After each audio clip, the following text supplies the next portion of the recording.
aluminé, no sé. Bueno, bueno, Martín, muchas gracias por aceptar la invitación. Teníamos muchas ganas de charlar con vos. Eh, Esto es para, sobre todo, dirigido a los estudiantes de primer año de la carrera de psicología en Paraná, en la UADER. Sí, Eh, entonces, bueno, como ellos están también con este momento, este tiempo tan especial que les tocó para empezar la carrera, seguramente lo van a apreciar mucho a este diálogo. Y te queríamos preguntar, eh, hola, sí, sí, escucho, ¿eh? sí, te queríamos preguntar en principio por tu inicio en la psicología, por tu elección, que bueno, ellos también están en esto, ¿no? De orientarse vocacionalmente, de ver si la carrera les gusta. ¿Cómo ingresaste a la psicología? ¿Por qué la elegiste? Sí. Bueno, la verdad que es un tema que a mí me gusta mucho, lo que me estás preguntando. Me podría responder por varios puntos. En principio, todo lo que sería la lección de psicología es un punto que trabajé muchísimos años en ese tema. Yo tengo dos libros escritos sobre lo que es el tiempo del recién recibido. Sí, Esto sería como lo que me estás preguntando, el tiempo anterior al estudio de la carrera y por qué uno elige esta carrera. En sí, relación a mi caso, bueno, ¿cómo decirlo? Mi mamá es psicóloga, mi viejo es claro, psiquiatra, era psiquiatra. sí. Entonces, en algún punto, yo cuento que desde que era chiquito lloraba entre paciente y paciente. Venía un paciente y tenía que dejar de llorar y después se iba al paciente y podía seguir llorando. O sea que mi vida en relación a la psicología es muy, muy cercana. O Muy sea, bueno, claro, yo de repente hablábamos en la mesa y bueno, mi viejo me decía, vos tenés un Edipo, me hablaba de cuestiones así como, claro. no sé, en la adolescencia yo preguntaba, ¿qué me está pasando? Y mi viejo me decía personalidad esquizoide, o sea, ese tipo de cosas tuvo mucho que ver en relación a mi vida, así que mucho en relación a preguntarme qué me gustaba hacer o qué iba a hacer no tenía, porque bueno, también con mis amigos en algún sentido me gustaba esta cuestión analítica de preguntarse lo que va pasando, la curiosidad propia de nuestro trabajo. O sea que Sí, bueno, de cualquier manera me parece que la elección de cualquier carrera, por más que yo, como ustedes pueden ver, tengo toda una historia en relación a ser psicólogo, al ambiente psi o lo que sería todo lo que tiene que ver con el estudio de las problemáticas de uno y del otro. De cualquier manera, es un tema elegir una carrera porque uno tiene una edad, no sé, 18, 19, 20 años, donde se cuestiona todo y se cuestiona un poco qué quiere hacer y se pregunta, bueno, voy a hacer esto por el resto de mi vida. Y bueno, en la sí, Argentina actual, que también es un tema complejo, porque no estamos en un país muy sencillo, hay muchísimos cambios de un lado para otro, hay muchas dificultades de inserción profesional, entonces la elección de una carrera, cualquiera sea, no solamente psicología, es bastante complicada. Lo bueno que les puedo decir, y supongo que ustedes lo conocen, es que es una profesión apasionante, que uno tiene muchísimas cosas para hacer, tiene muchísimas cosas para insertarse después, es una profesión que te hace crecer y te hace realizar como persona. Entonces, bueno, realmente hay un montón de cuestiones que se puede decir con relación a lo lindo que tiene esta profesión, ¿no? sí, sí. Martín. Puedo seguir un rato más, pero pregúntenme, así no lo, ustedes me van guiando por donde quieran. Martín, ¿cómo estás? ¿Qué tal, Bueno, acá Leandro? ¿Cómo estás? el saludo formal. Bueno, en esto que vos decís, que el psicólogo tiene como un campo de inserción muy, muy vasto, si se quiere, ¿cómo podrías presentarte vos en relación a lo que haces actualmente o lo que fuiste haciendo en relación a tu profesión? Sí, yo en general digo que tengo tres, me defino de tres maneras, como psicólogo, psicoanalista y trabajador de la salud mental. Y también me gustaron, me dediqué, porque las cosas a veces te eligen a vos y no vos a ellas. Me dediqué a la clínica, me dediqué a escribir, eh, Y me parece que, bueno, estas dos cuestiones son un poco las que marcan. Y a la docencia también, hace 26 años que también doy clase en la universidad. Entonces, yo creo que estas tres cuestiones son las que me marcaron. Yo ni bien me recibí, no sé qué me pasó, esto también lo marcó Luisina y lo dijo muy claro, cosa que me alegró que se diera cuenta bueno, al acercamiento a los Claro, libros que ya publiqué, sí, que la verdad que me definí a ser escritor, es una definición continua, no es que me definí en el sentido de Dios, voy a ser escritor, pero digo, claro. empecé a escribir cuando me recibí de psicólogo, o sea que podría decir que la angustia del recién recibido, el encuentro con los pacientes, el encuentro con la gente, la necesidad de pensar y de leer y demás, me llevó a mí a escribir. Y el otro día cuando hablábamos, me acordé como una especie de significante que marcó mi entrada en esta profesión, que todavía lo recuerdo con mucho, no sé, emoción. Yo lo llamaba el Nobel analista, ¿no? Nobel es Ajá. un Sí. significante que reúne varios, ¿no? Nobel como nuevo, Nobel como Nobel de escritor, de la novela, Sí. y también un significante muy divertido, porque uno hace cuando es un recién recibido estos juegos significantes, no ve el analista, ¿no? Como hay algo de una cosa así No lo que, ves. Sí. claro, Hay algo de la identidad que está todo el tiempo escapándose, ¿no? Es decir, cuando sí, elegís la carrera, cuando decís soy algo, ¿no? Y que hay que afirmarlo permanentemente también con lo que haces, ¿no? sí, sí, sin duda, y por eso uno tiene que hacer continuamente, porque no es que uno, Claro. digamos, hay muchas cuestiones. Hola. Hace un tiempo leía qué pasa cuando un psicólogo, sí, yo escucho bien, cuando un Vos sabés psicólogo que no está con yo no te pacientes, veo, ¿viste? no sé si vos lo ves, Leandro. Yo sí, lo estoy viendo. Vos sabés que yo no te veo, pero te estoy escuchando. Espero que salga la imagen Bueno, en la buenísimo, si no grabación. lo hacemos nuevamente. Vos estos temas, como ven, me interesan, me Lo gustan. volvemos a charlar. Sí. Sí, No, la identidad es un temazo, porque sí, la identidad no es que uno la tiene cuando se recibe. Siempre para los que están estudiando, están comenzando, hay que diferenciar claramente dos cosas. Uno está estudiando para ser licenciado en psicología, no lo mismo que ser psicólogo. O sea que claro. hay, en relación a eso, está buenísimo estudiar, porque no es que uno se tiene que preguntar, bueno, yo me veo para este trabajo. Estudiar ya de por sí es hermoso, te da un montón de elementos, la carrera es muy linda porque te hace pensar, conectarte con un montón de gente, un montón de docentes. A mí me parece que eso ya es una ganancia. Después viene el gran problema de ser psicólogo, o sea, el problema de la identidad. Lo primero que Sí, uno tiene que pensar en relación a la identidad, que la identidad no es una sustancia que uno dice soy psicólogo, es una pregunta.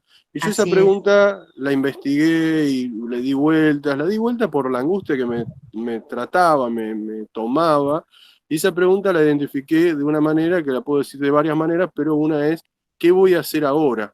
La pregunta es, ¿qué voy a hacer ahora? Cuando uno termina la carrera, instituye un nuevo momento que es ese pasaje entre licenciado en psicología y psicólogo. Esa pregunta se puede hacer de muchas maneras. Yo la hice un poco más cruenta, yo creo que es más cruenta, que dice es, yo me pregunté, ¿qué carajo voy a hacer ahora?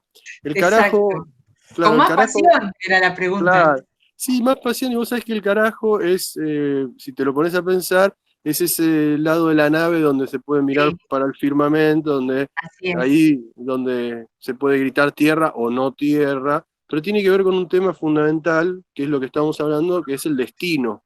Lo primero que yo me puse a escribir es acerca de la cuestión del destino. Entonces me pregunté, ¿qué es el destino? ¿Qué es mi destino como psicólogo? ¿Qué es el destino del que me viene a ver? Entonces empecé a pensar y ayudado por los pacientes mismos, empecé Sí, a trabajar en un hospital y uno de los primeros pacientes, una de las primeras pacientes que vino, era una bruja, entre comillas. Y entonces Ajá. yo trabajando y trabajando y trabajando con ella muchísimo tiempo, en un momento me dice, este es mi destino, yo soy como soy, yo soy yo. Y ahí dije, wow, ¿viste? Estoy trabajando horas y horas y al final llego a ese núcleo duro de la identidad y digo, ¿qué hago más allá de esto? Entonces, ¿cómo respondo a la pregunta sobre la identidad? Y ahí me sí, puse a investigar.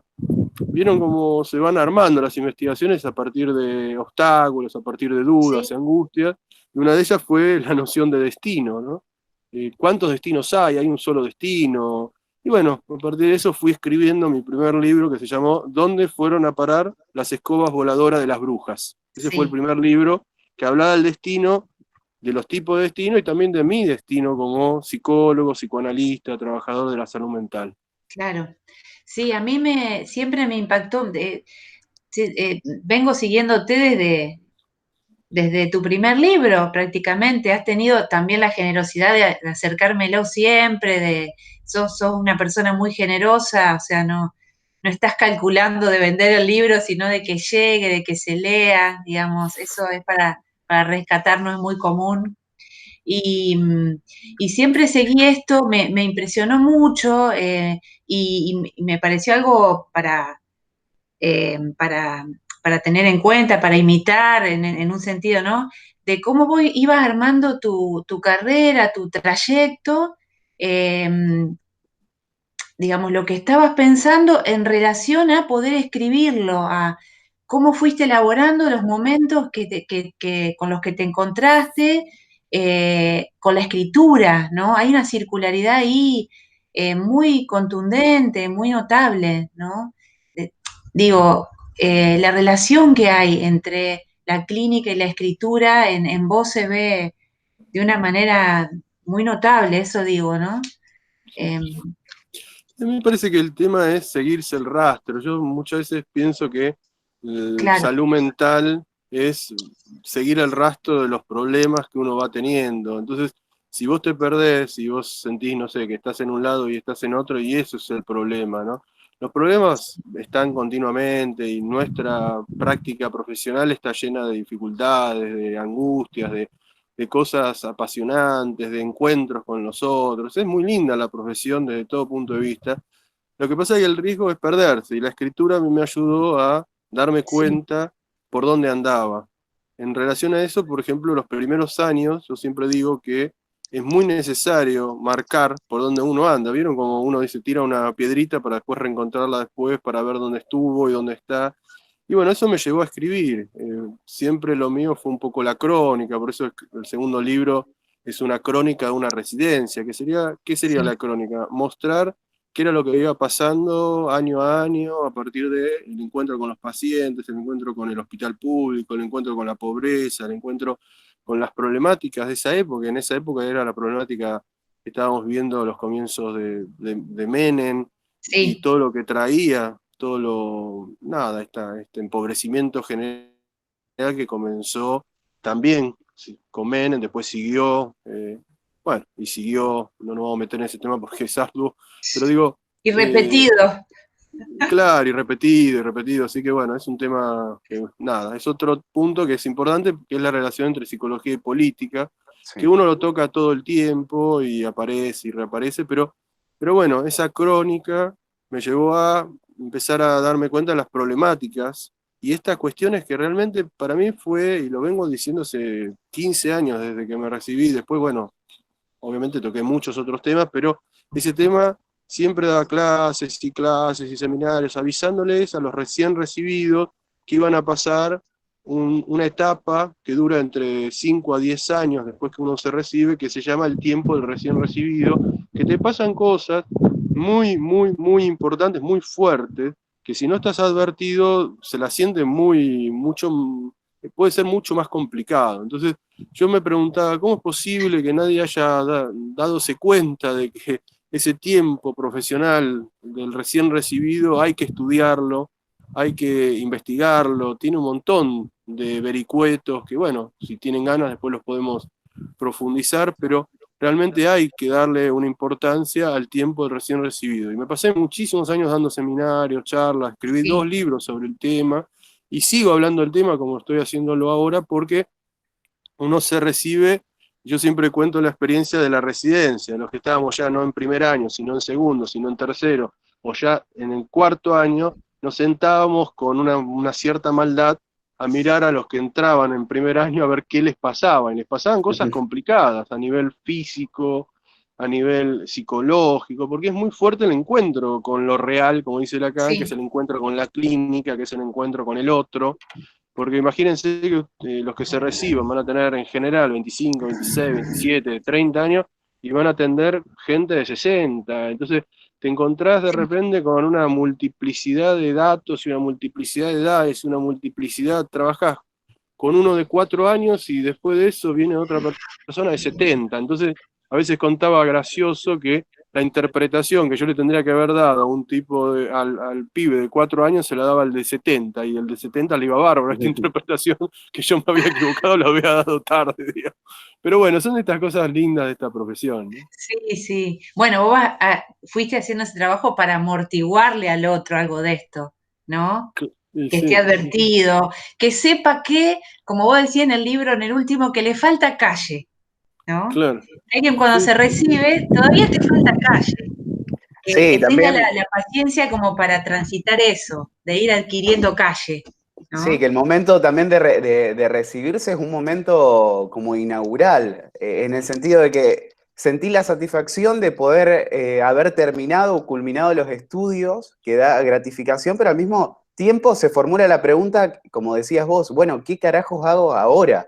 Y en esto también uno durante la carrera va fantaseando, la gente te va preguntando, ¿qué te vas a dedicar? ¿Qué te gustaría hacer? Y uno va fantaseando y en el momento que se recibe, uno tiene que empezar a trabajar con lo que hay, digamos.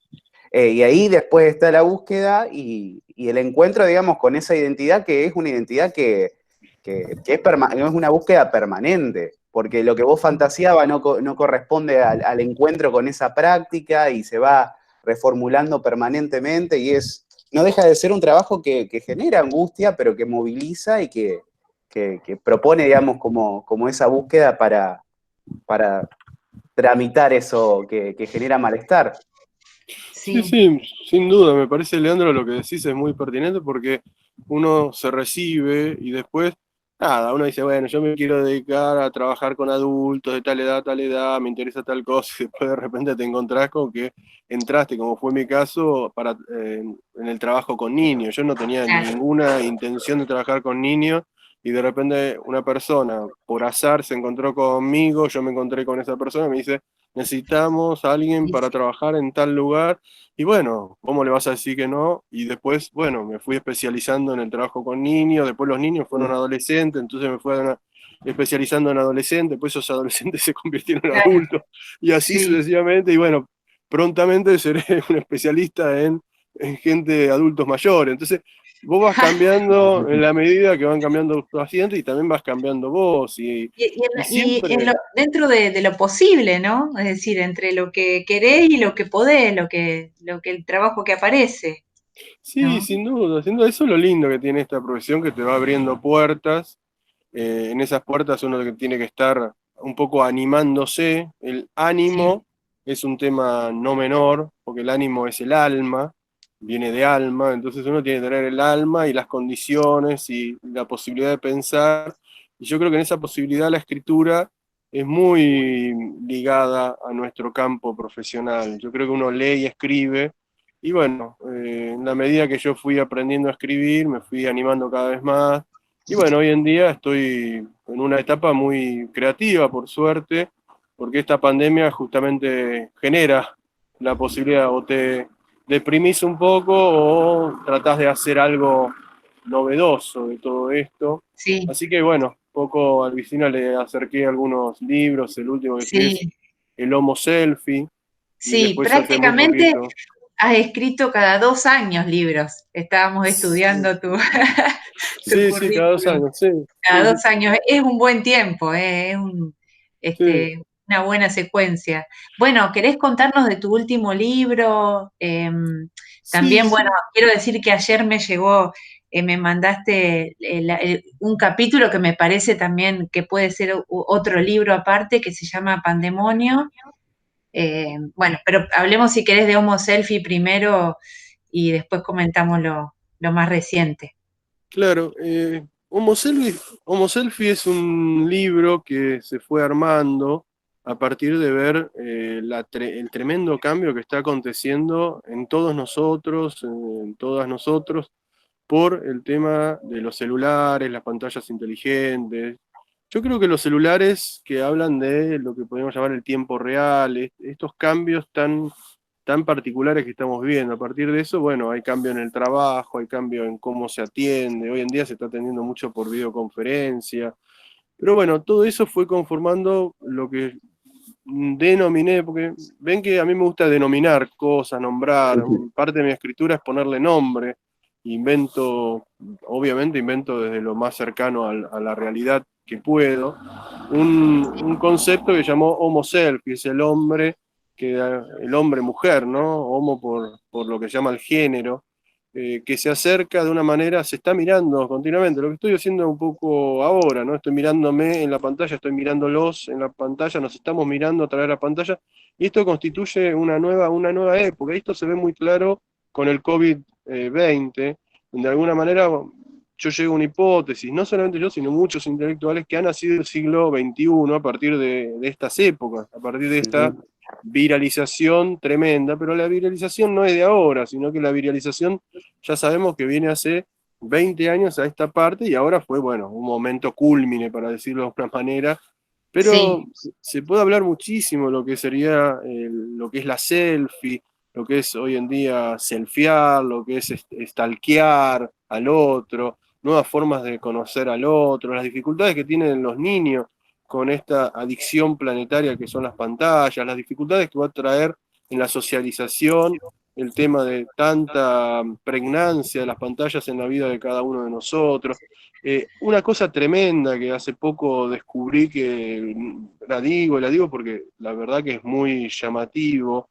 A partir de también hace 15 años cambió el DSM-4 por el DSM-5 y a partir de eso se da en llamar un nuevo trastorno que se llama del espectro autista. Ese espectro autista ha reunido tantas cosas ahí adentro que aproximadamente el 20-30% de los niños están ahí dentro de ese espectro y eso trae dificultades de todo tipo, todos los recién recibidos trabajando en el tema de la educación, trabajando educación con niños con, podríamos decir, discapaces por un lado o con capacidades diferentes por otro, depende cómo lo queramos pensar. Pero en ese sentido, sí, dale. No, digo que nosotros trabajamos eso en la última unidad de la materia sobre los debates actuales en la psicología, el psicoanálisis, cuáles son las problemáticas actuales y sí, el DSM-5 lo que ha hecho es subir el nivel el umbral de patologización de la sociedad, ¿no? Lo cual, bueno, lleva a la medicalización, la patologización de los niños. Eso es uno de los grandes problemas, ¿no? Sí, y también hay que verlo del otro lado. Yo estoy totalmente de acuerdo porque es así. De hecho, se ve en la realidad, ¿no? Esto se ve a la luz del día, pero también es necesario pensar que las pantallas, el exceso de pantallas, genera determinadas cuestiones. Una de ellas es lo que podemos llamar el tema de debilidad mental leve, ¿sí? En general, y obviamente produce debilidad mental un poco no tan leve en los niños muy expuestos a las pantallas. Esto me parece que es una de las consecuencias, ¿sí? Todo adelanto tecnológico tiene ventajas, las ventajas las sabemos, las conocemos. Las desventajas, una de ellas es esta cuestión de la debilidad mental leve y moderada para algunos niños, y todos nosotros también incluidos, ¿no? Y nosotras.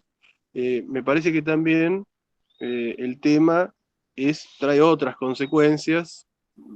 Yo creo que hay 3 consecuencias. Una es esta cuestión de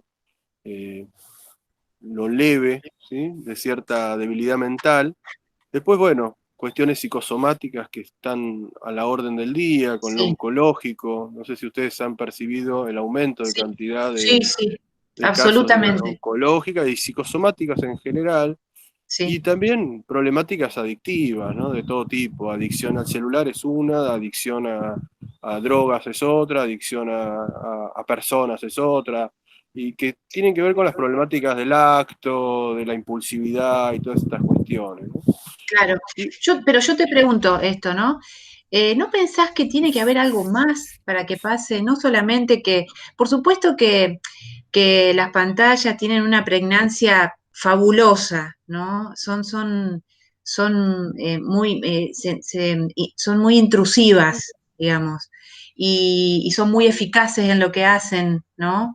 Son un dispositivo de control, de dominio, de poder impresionantes, pero no tiene que haber algo más para que pase, o sea, cierto retiro de las funciones, ¿no? De familiares, materna, paterna, para que algo de eso tenga tanta eficacia, Martín. Sí, sí, pero me parece que están relacionadas una cosa con la otra, porque ya estamos Sí, hablando de padres que tienen hijos, que a su vez esos padres están sumamente ligados a las pantallas, entonces ya vos ves a los niños viendo a los padres mirando las pantallas, entonces como los sí, niños no van a estar mirando las pantallas, digamos, en algún punto es el juguete planetario de todos y todas, y en ese sentido, yo qué sé, yo en relación a mis hijos me peleo todo el tiempo, no mires tanto, hace mal, no mires tanto, pon un sí, límite, pero ya permanente. la gente quizás, los padres más jóvenes, las madres más jóvenes, ya no lo pueden decir porque a su vez ellos fueron educados en relación a la relación con las pantallas, las múltiples pantallas, porque no hay uno alrededor de uno tiene por lo menos 5 o 6 pantallas, todos y todas. Bueno, la televisión ha sido una que ha traído, la llamaban la caja boba en su época, estoy hablando de 50 años atrás. Entonces imagínense que ya era una caja boba. Ahora esa caja boba es inteligente, pues se le llama Smart TV. O sea, ¿a quién saca la inteligencia que esa caja boba ahora tiene y nos sacan la inteligencia a todos nosotros, a todas nosotras? En ese sentido, me parece que hay un cambio en la función, pero no está por fuera de estos cambios sociales que acontecieron con las múltiples pantallas. Me Sí, parece que tiene un poco que ver con eso. ¿Cómo le vas a decir a tu hijo no estés tanto con el celular si los padres y madres están todo el tiempo con el celular y sí, ya trabajan con el celular, piensan con el celular, celular y digo computadora y digo televisión y todas estas cosas que hacen al tiempo de hoy? Me parece que la única solución que estamos pudiendo encontrar a esto es poner ciertos límites y por otro lado la creatividad. Yo creo que la gente que puede hacer de las múltiples pantallas algo, una forma de producir algo novedoso, me parece que es la única forma que hoy podemos pensar en ponerle un cierto límite a esta sí, cosa tan, yo digo, homogeneizadora. Nos pasa sí, todo por arriba, nos pasa por arriba y nos cambió el mundo. No hay claro. mundo como había. O sea, la propuesta es acerca del uso que se le den a esos dispositivos, ¿no? Intervenir Sí, sobre eso, no en no usarlo, no en algo regresivo, ¿no? sí, es difícil la pregunta, es difícil que hacer. Yo creo que debería haber algo, un uso restrictivo. Yo que sé, hace un tiempo, vieron que nos dimos cuenta todos, ya se sabía, pero bueno, se empezó a hacer voz populi, que el cigarrillo producía cáncer. Y si ahora nos enteramos de que los celulares producen cáncer, ¿qué hacemos? Hay dos, como siempre, en la cuestión adictiva. Uno es la abstinencia, no tener más celular, pero hoy en día es imposible eso. Entonces, la otra cuestión es lo que sería un uso, digamos, responsable del celular, sabiendo por Sí, qué uno lo hace, qué sentido tiene, poner tiempos que sí, tiempos que no. Lo que pasa es que realmente estamos en una primera etapa muy tomados por todo esto. Los celulares tienen una vocación colonizadora espeluznante, sí, entonces siempre van a descubrir una manera de que vos vayas a ellos, digamos, porque hacen todo. Uno se sí, despierta con el reloj del celular, y no sé, llama al amigo con el celular, estudia por el celular, o sea, cada uno va a encontrar su hecho para Sí, que el celular se convierta en algo imprescindible. Esto es así, digamos, ¿no? Entonces y es la, difícil, ¿no? y la posibilidad también de llevarlo a cualquier lado. O sea, antes el televisor uno salía, iba a trabajar, lo mismo con la computadora, por lo menos tenía otro claro, tiempo de producir otra cosa. Ahora uno lo puede llevar permanentemente, inclusive se ve cuando uno dice, bueno, para, disculpame que tengo una llamada, disculpame que voy a responder un mensaje, para que esto lo busco ahora con el celular. O sea, la posibilidad también de lo inmediato se adapta a Sí, todas sí, las sí. necesidades. Cada un año o menos se van modificando y te resuelve, viene a proponer, digamos, como resolver todo lo que uno necesita. Sí, sí, es tremendo. El tema, por eso yo me puse a escribir, lo que decía, preguntaba Luisina, es así, digamos, yo me puse a escribir un libro hace 6 años que se llamó Generación Play, ¿no? La generación Play, que era lo que jugaban a Play todo el tiempo. Después, inmediatamente, ese libro resultó ser un nombre viejo para llamarlo, y entonces dije, bueno, busquemos otro nombre, y por eso se me ocurrió lo de Homo Selfie, que habla de una época, que es lo que un Sí, poco estamos hablando. Pero realmente es un tema que nos toca a todos, por eso está bueno nosotros como psicólogos, psicoanalistas, trabajadores de la salud mental, hablar, porque esto produce un tipo de personalidad, que esto lo descubrí hace muy poquito, hace 2 meses con la pandemia, lo que ahí descubrí que hay un tipo de personalidad que yo lo veía, viste que uno ve todo el tiempo los que están atareadísimos, que no le alcanza el tiempo, que están siempre con la boca afuera, siempre haciendo 1.000 millones de cosas, entre los que yo también me incluyo, que tiene una personalidad más maníaca, y después veía otro tipo de gente que, viste, se tiran a ver series interminables, no pueden hacer demasiado en cuanto a mm, concreción de proyectos y demás, que son más del tipo depresivo. Entonces me di cuenta que esto produce un tipo de personalidad que es el que está de claro, alguna manera dominando el planeta, ya no es el mundo, sino el planeta, que son los llamados maníacos depresivos. Y bueno, en eso estoy ahora, pensando acerca de los maníacos claro, depresivos, que son muy particulares, digamos, tienen problemáticas muy claras con relación al duelo, tienen una sí. relación con el cuerpo de uno y el cuerpo del otro compleja también, y toda esta problemática de los celulares nos trae una relación muy compleja con el cuerpo del otro, ¿no? Ujú. Claro, pero yo pensaba, ayer leía lo que me mandaste. Bueno, en principio quiero decir que este texto Pandemonio es de una belleza, este, la verdad, destacable. Es muy bello como objeto el texto, ¿no? Hay plástica, hay pintura, hay fotografía.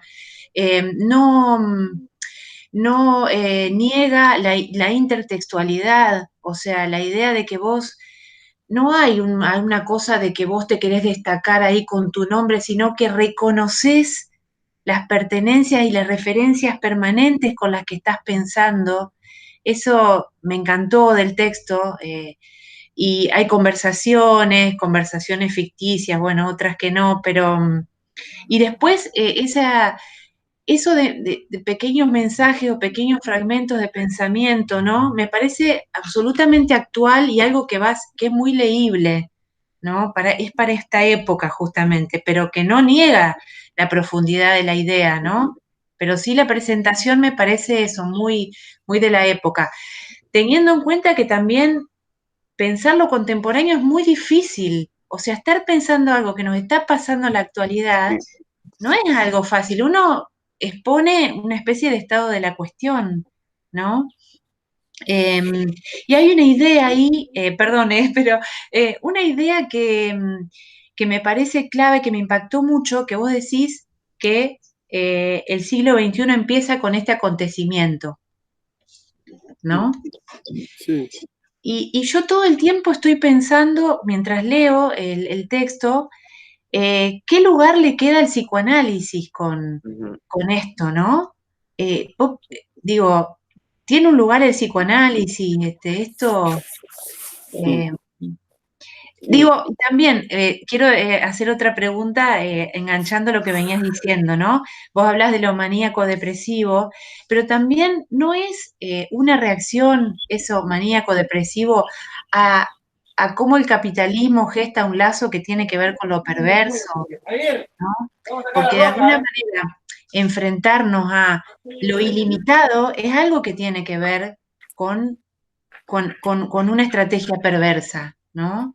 O sea, sabiendo que los seres humanos la experiencia que podemos tener está en relación a lo limitado, ¿no? A lo fallido, ¿no?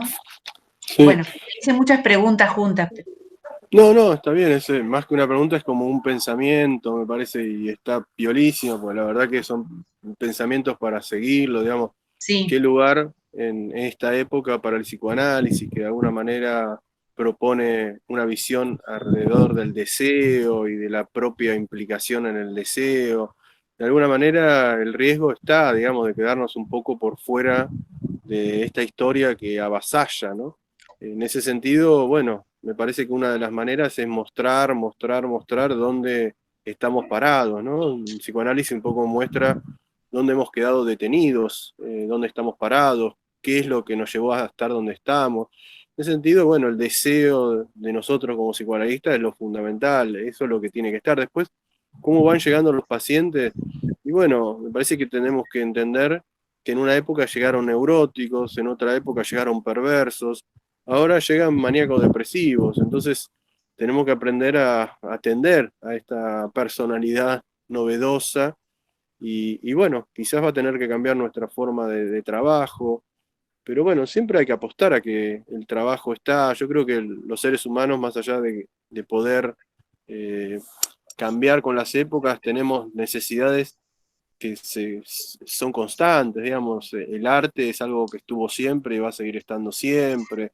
La necesidad de hablar con el otro, la necesidad de tener un vínculo contradictorio, digamos, de amor, odio y de comprensión, es algo que tiene que seguir manteniéndose porque el riesgo es que dejemos de ser seres humanos, que bueno, yo no apuesto a eso, lucho para que eso no acontezca, y bueno, eso lleva a que uno tenga, nada, una lucha, digamos, escribir y volver a escribir y seguir escribiendo esto que estamos haciendo ahora y tratar de, yo qué sé, la docencia, estar Sí, con estudiantes, con gente, es poder transmitir, ¿no? Que el sí, deseo es algo eterno del ser humano, tiene que ver mucho que ver con la posibilidad de pensar, la posibilidad de crear, la posibilidad de inventar cosas nuevas, ¿no? Y me parece que en esto nosotros sobre todo los argentinos y argentinas, somos medio especialistas, porque ante tanto descalabro, tanta tragedia, tantas dificultades,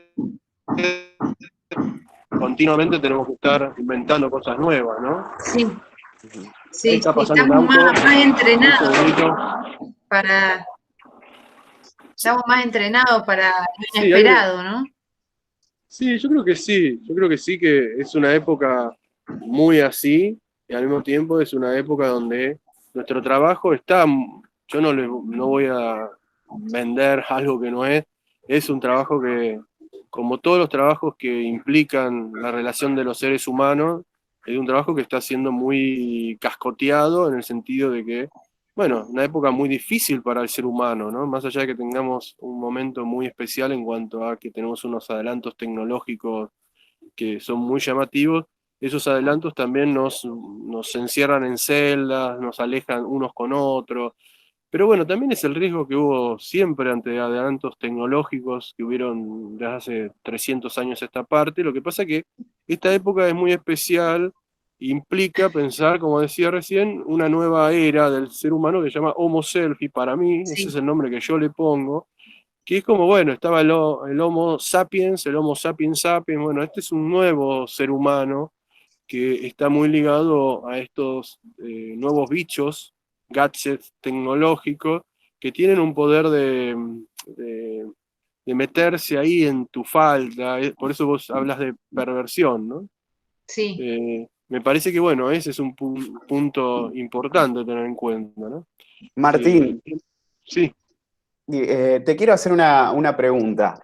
Vos venís como situando esta idea de esta era como virtual, de la conectividad, bueno, de todo lo que pueden ofrecer dispositivos tecnológicos, que evidentemente establecen ciertas transformaciones culturales. ¿Cómo pensás en el impacto que tienen las relaciones humanas, estas nuevas configuraciones, si se quiere, y bueno, de poder pensar qué lugar tiene el psicoanálisis, como venía diciendo Luisina en la pregunta, en función del lazo social? sí, sí. No, la pregunta que vos hacés, Leandro, las preguntas que están haciendo son como, no son preguntas, son problemas, entonces son complejas de responder. Yo creo que vengo todo el tiempo tratando de decir algo de esas preguntas. Los ejemplos son enormes, esto de conocer gente por Tinder. Antes había dos maneras de conocer personas, que eran, no sé, alguien te presentaba a otra persona o vos te encontrabas con alguien en la calle. Estas eran las dos o te encontrás en la calle o en un bar o charlando, estas dos. Hoy está la tercera, y la tercera muy rápidamente se volvió la más importante, que es conocer gente vía virtual, por Tinder, eso, la gente ya se casa.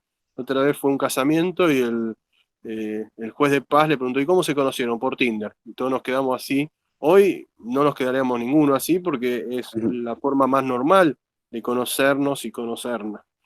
Entonces, me parece que cambió, claramente cambió. ¿Y qué dificultades trae estos tipos de lazos sociales? Y bueno, muchísimos autores que han investigado este tema. Eh, Nada, me parece que las relaciones, si vos podés tener como una especie de book donde podés cambiar, bueno, me gusta esta, no me gusta esta, me gusta la otra, no me gusta la otra, y tenés esta posibilidad de intercambiabilidad de las personas, y bueno, evidentemente los vínculos van a ser más intercambiables. Esta es una de las consecuencias que va a tener. Evidentemente yo hace muchos años hacía una especie de chiste donde decía que en la prepaga que atendía, las personas tendríamos que haber hecho un book de los psicólogos y psicólogas que atendíamos ahí para que el paciente eligiera, a ver, me gusta este psicólogo, me gusta esta psicóloga, y viste pasar. Hoy en día los vínculos son así, digamos, elegís, y bueno, y las elecciones están muy ligadas por la mirada, ¿no? La mirada es como una cosa muy pregnante. Ya veníamos de un siglo XX muy ligado a ser espectador, ¿sí? Ahora me parece que tiene una pregnancia muy importante la mirada, hasta el punto tal que los que tienen más like se reúnen con los que tienen más like, entonces se reúnen los lindos like con los lindos likes, y eso, bueno, es parte de otra forma de eugenesia, discriminación social, que se regenera y se vuelve de otra manera mucho más, muy eficaz. La verdad que si algo tienen estos bichos, gadgets Claro, tecnológicos, es la eficacia, ¿no? claro, pero lo que tendríamos que confiar es que esto también va a fallar. Sí, sí, sí. No, yo creo que está fallando, pero el tema es Sí, dónde falla. Y dónde falla es en nosotros y nosotras. Entonces, este es el tema, ¿no? Porque dónde fallan es el tema. Pero bueno, me parece que lo que podemos sí tener en cuenta que nuestro trabajo es muy importante en tanto podamos pensar, esto que estamos haciendo nosotros es la posibilidad de hacer algo con estas épocas, sí, pensar, crear, distribuir cosas. Me parece que hay una tendencia muy generalizada en todos nosotros, to- que poder transmitir, ¿no? Poder, bueno, vi tal libro, tal pensamiento, pensé tal cosa. Estamos todos muy preocupados por el tema, estamos todos muy ocupados con este tema, estamos todos tratando de continuar nuestra práctica profesional, y que me parece que, bueno, tiene mucho que ver con cómo llegan hoy en día los pacientes y cómo estamos nosotros también, porque evidentemente también nosotros hemos cambiado, ¿no? sí. Estos 20 años nos han cambiado a todos y a todas, y bueno, tenemos que pensar en eso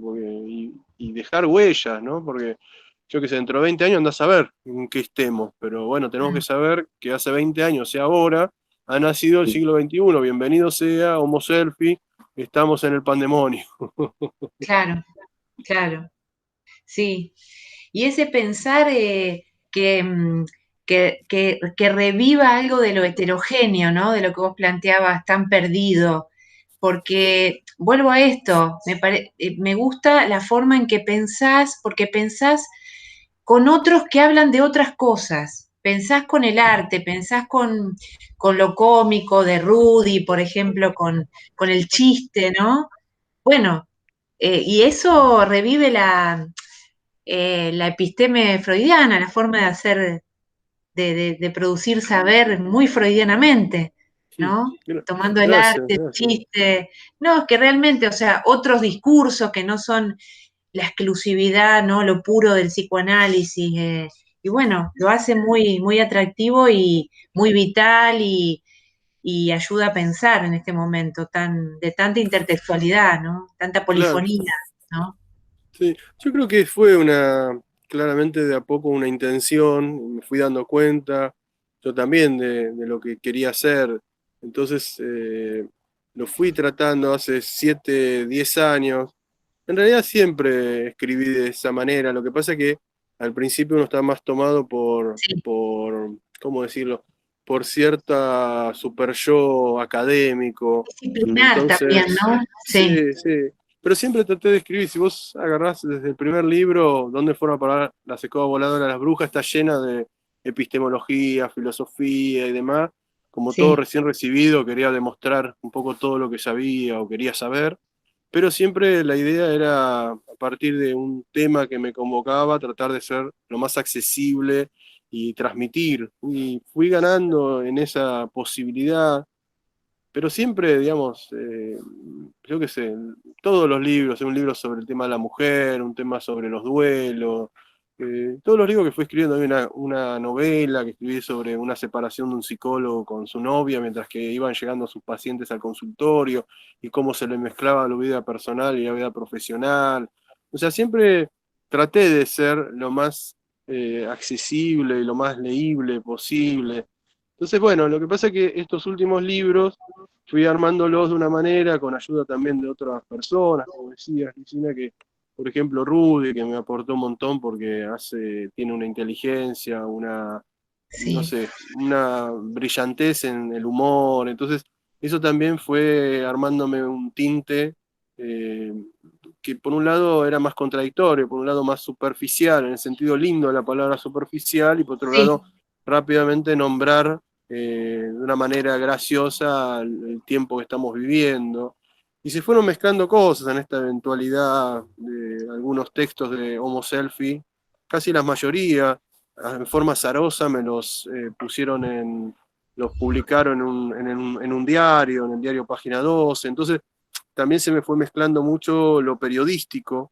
Entonces, en sí, ese sentido, uno tiene que ser más claro en lo periodístico. Entonces, se iba mezclando lo psicoanalítico, las ganas de expresar, el humor y también lo corto. Me di cuenta que no se puede escribir un libro como escribíamos antes, así 10 es, páginas seguidas, porque es necesario escribir a la forma de Instagram, a la forma más de Twitter, digamos, algo que uno pueda leer en un párrafo y tenga comienzo y final, y que te lleve a leer el próximo párrafo y que eso te lleve exacto, a leer el capítulo y que eso te lleve a leer el libro, pero que si vos leíste un párrafo, pensaste un montón y alcanza con un párrafo sí, de todo el libro. Entonces no es necesario leer un libro, sino que leer un párrafo y quedarte pensando algún tema de un párrafo de un libro. exactamente.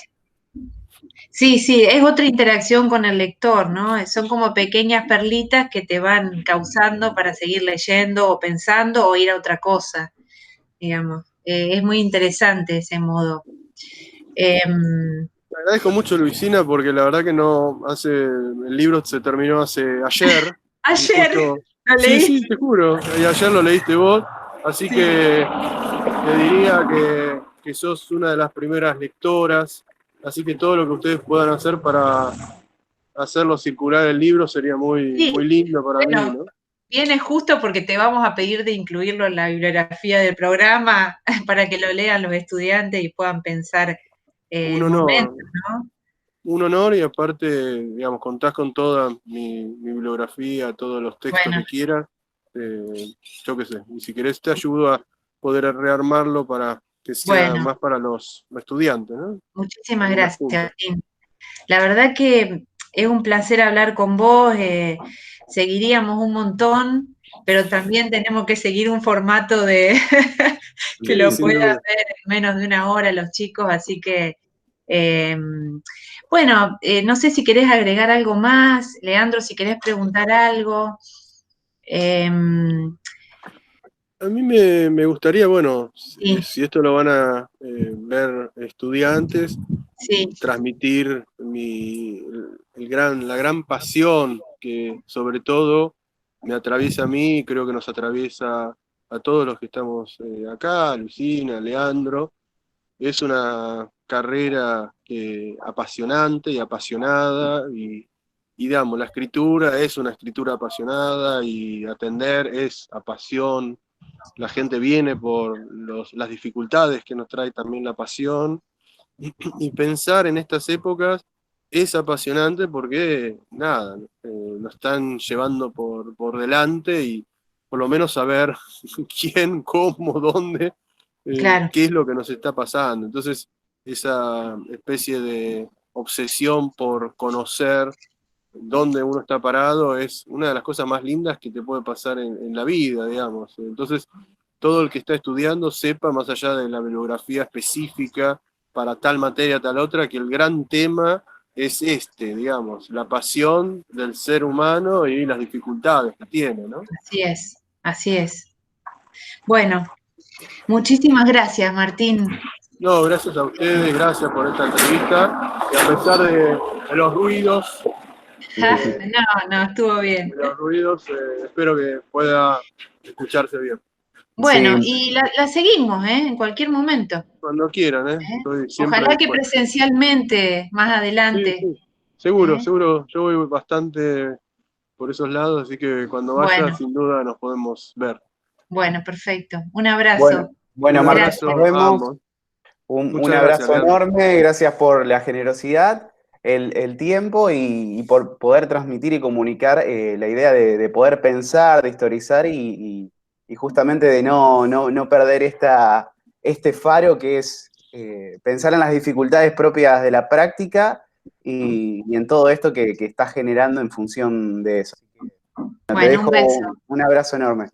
Gracias, Leandro. Gracias, Luisina. Hasta Chao. luego, Nos Chao, vemos chao. cuando quiera. Hasta luego. Hasta luego.